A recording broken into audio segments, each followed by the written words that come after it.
গুমের বিচার চাচ্ছি না বলছেন, তাদের জন্য বলছি এই আইনটা ভালো করে পড়ে দেখবেন। গুমের ব্যাপারে আমরা যে বিচার করতে বদ্ধপরিকর, সেইটারই একটি ডেমনস্ট্রেশন এই আইনের মধ্যে আমরা এনেছি। মাননীয় স্পিকার, মাননীয় আইনমন্ত্রী যে কথাগুলো বলেছেন, আমার কাছে এটা অনাহুত এবং এইটার সাথে আমি এটাকে সম্পৃক্ত মনে করি না। এই অংশটা না বললেই ভালো হতো। গুমের বিচার করার ব্যাপারে এই সরকারের সদিচ্ছাকে অনেকে প্রশ্ন তোলার চেষ্টা করেছেন, সেই কারণে এই বিলটাকে আমরা উপস্থাপনের আগে আপনার সামনে ক্লিয়ার করলাম যে আমরা গুমের ব্যাপারে, গুমের বিচার ব্যাপারে কতটা কমিটেড। বাইরে কত লোক কত কথা বলে, আপনি সংসদের মধ্যে যে স্পিকার, আলোচনা আপনাকে হয়, ধন্যবাদ। আপনি সংসদের আলোচনার মধ্যে সংসদ সদস্যদের বক্তব্যের মধ্যে আপনার বক্তব্য সীমাবদ্ধ রাখেন। বাইরের কথা শোনার প্রয়োজন জাতীয় সংসদে এখন নাই। এটি এমন একটি বিল যে বিলের মধ্যে ক্রাইম এগেনস্ট হিউম্যানিটির ডেফিনেশনের মধ্যে গুমকে অন্তর্ভুক্ত করা হয়েছে।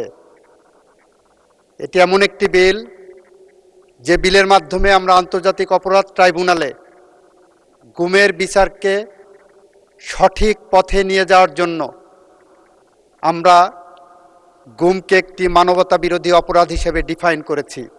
সেই কারণে মাননীয় স্পিকার, যারা গুমের আইন নিয়ে আমরা গুম চাচ্ছি না, গুমের বিচার চাচ্ছি না বলছেন, তাদের জন্য বলছি এই আইনটা ভালো করে পড়ে দেখবেন। যে গুমটা ক্রাইম এগেনস্ট হিউম্যানিটিতে ছিল না, গুমটা ক্রাইম এগেনস্ট হিউম্যানিটির মধ্যে আমরা অন্তর্ভুক্ত করে গুমের ব্যাপারে আমরা যে বিচার করতে বদ্ধপরিকর, সেইটারই একটি ডেমনস্ট্রেশন এই আইনের মধ্যে আমরা এনেছি। মাননীয় স্পিকার, আমি মোহাম্মদ আসাদুজ্জামান, মন্ত্রী, আইন, বিচার ও সংসদ বিষয়ক মন্ত্রণালয়, ইন্টারন্যাশনাল ক্রাইমস ট্রাইব্যুনালস অ্যাক্ট 1973 এর অধিকতর সংশোধন কল্পে আনিত international crimes tribunals amendment bill 2026 উত্থাপিত আকারে পাশ করার জন্য আপনার সামনে উপস্থাপন করছি। বিলটি পাশ করা হোক। ধন্যবাদ মাননীয় মন্ত্রী। সংসদের সামনে প্রশ্ন হচ্ছে, সংসদে উত্থাপিত আকারে international crimes tribunals amendment bill 2026 পাশ করা হোক। যারা এই প্রস্তাবের পক্ষে আছেন তারা হ্যাঁ বলুন, যারা এই প্রস্তাবের বিপক্ষে আছেন তারা না বলুন। আমার মনে হয় সর্বসম্মতিক্রমে হ্যাঁ জয়যুক্ত হয়েছে, হ্যাঁ জয়যুক্ত হয়েছে, হ্যাঁ জয়যুক্ত হয়েছে। অতএব সংসদে উত্থাপিত আকারে international crimes tribunal amendment bill 2026 সর্বসম্মতিক্রমে পাশ হলো।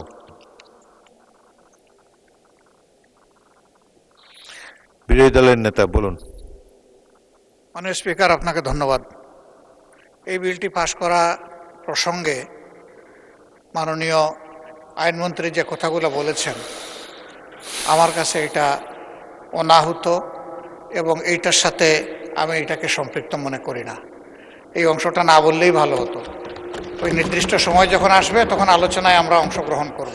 এখানে এই ব্যাপারে আর কিছু বলতে চাচ্ছি না। ধন্যবাদ আপনাকে। মাননীয় আইনমন্ত্রী, এই সম্পর্কে তো কেউ আপত্তিও দেয় নেই। আপনি যে সর্বশেষ যে কথাটি বললেন, কোনো আপত্তি তো এই সংসদে কারোর কাছ থেকে শুনি নেই আমরা। আপনি কিছু বলবেন?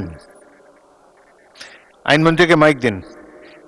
বাইরে গুমের বিচার করার ব্যাপারে এই সরকারের সদিচ্ছাকে অনেকে প্রশ্ন তোলার চেষ্টা করেছেন, সেই কারণে এই বিলটাকে আমরা উপস্থাপনের আগে আপনার সামনে ক্লিয়ার করলাম যে আমরা গুমের ব্যাপারে, গুমের বিচার ব্যাপারে কতটা কমিটেড। এই সরকার গুমের সাথে সম্পৃক্ত অপরাধীদেরকে বিচারের আওতায় আনার জন্য কতটা কমিটেড, সেইটাই মাননীয় স্পিকার আপনার মাধ্যমে গোটা পার্লামেন্ট এবং দেশবাসীকে অবহিত করলাম।